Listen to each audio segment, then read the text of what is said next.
Good morning. Today I want to talk to you about crunches and core training.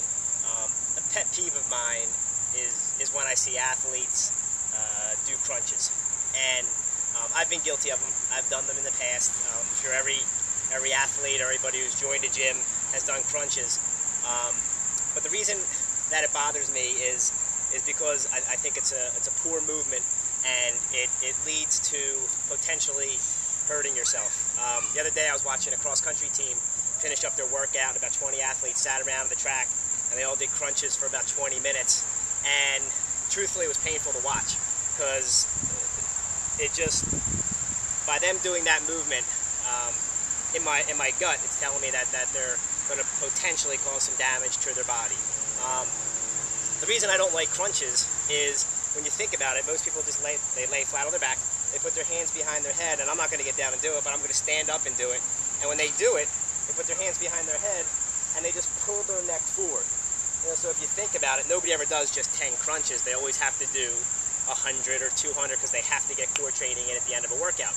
So if you think about it, so say somebody does 100 crunches a day and they do it 7 days a week, obviously they've done 700 crunches. So what happens there, I have to believe, is by you pulling on your neck, you're enforcing bad posture. So over time, as you pull your head down, your shoulders become slumped, you get pain in your neck, and so many people wonder why they have back pain or they have neck pain. If you're doing crunches, I gotta believe that's something that could be leading to that injury. So, and then if you think about it, what you do is you get in your car, you drive to work, you're slumped over, you go home, you sit in front of a computer, and you have poor posture. So all of those things contribute. But with crunches, instead of doing your traditional crunches, what I would rather do is I would rather have some athletes work on some different exercises that can promote stability, can promote some rotation, and that I believe are a little more athletic.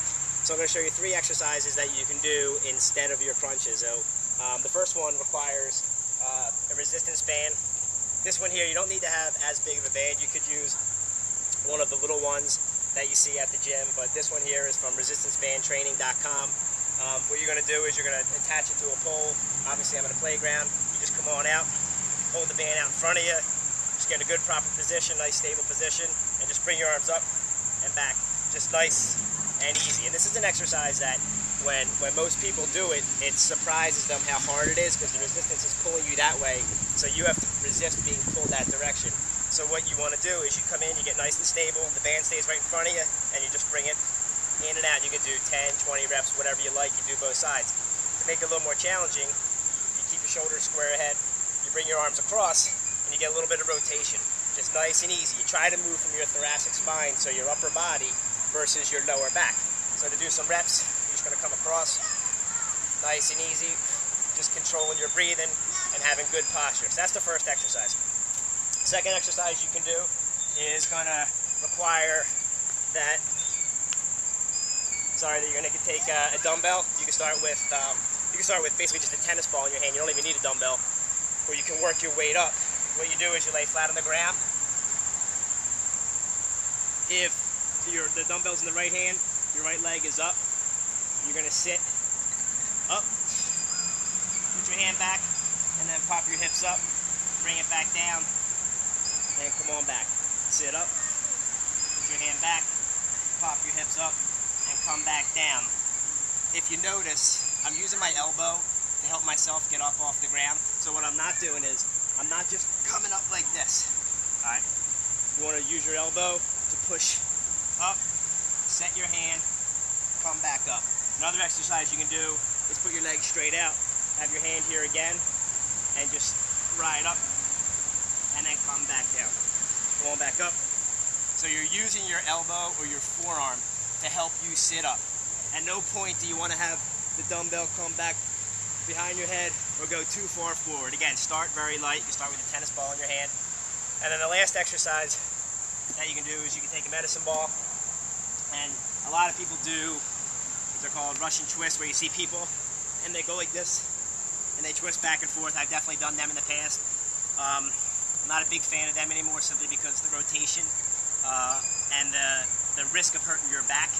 So what I'd rather do is get into a good position here, come on back, and then move the medicine ball without moving your lower back. So you're just going to go side to side. So you're trying to rotate without really moving your shoulders.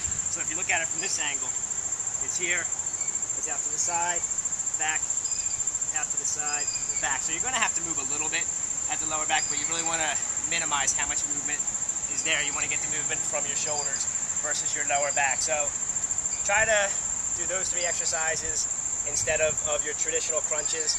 Try that for 1 or 2 weeks, and I'm willing to bet that you're gonna feel better, you're gonna feel stronger, and you're still gonna get your ab training in, which I'm a big fan and I'm a believer of core training. But I think so many people think of core training, they just think of crunches and your old school type of sit-ups, and I think there's so many more. There's much better exercises for you to choose from than doing the traditional crunches. So thanks and have a great day.